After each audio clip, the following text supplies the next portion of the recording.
बतिया के हमरा तू गौर कला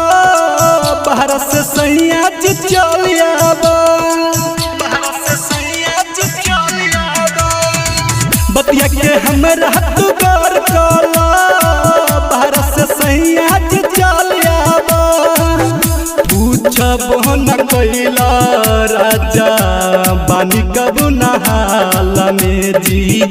बानी कब नहाल में बलम में घर में देबरा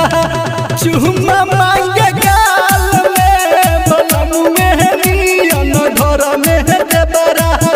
चुम्मा मांगे गाल में बड़ा गजन बा ये राजा।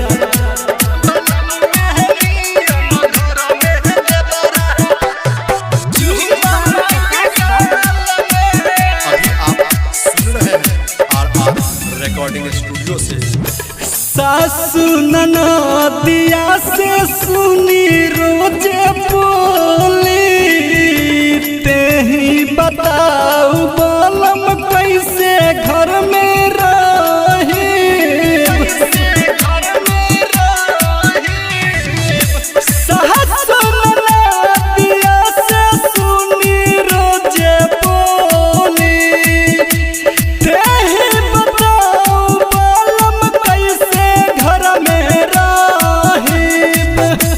ही कही गो घर में देबरा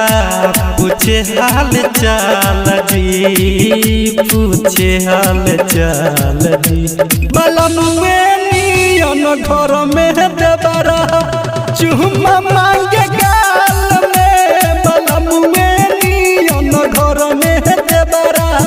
चुम्मा मांगे गाल में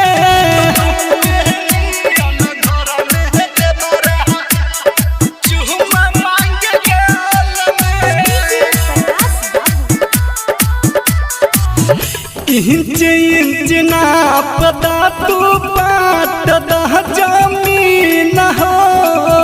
संगही में रहे न राजा रहे हम भी न हो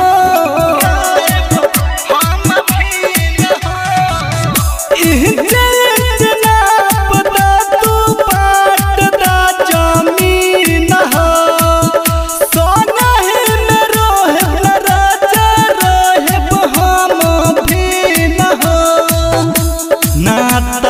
कहियो लगा दी लहंगा में दाग जी लहंगा में दाग जी बलम में घर में देबरा चुम्मा मांगे गाल में बलम में घर में देबरा चुम्मा मांगे गाल में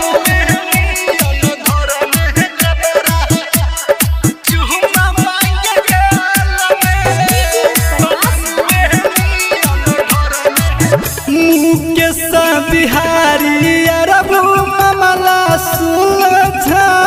दी घर के गजाना अब हमसे ना सहाई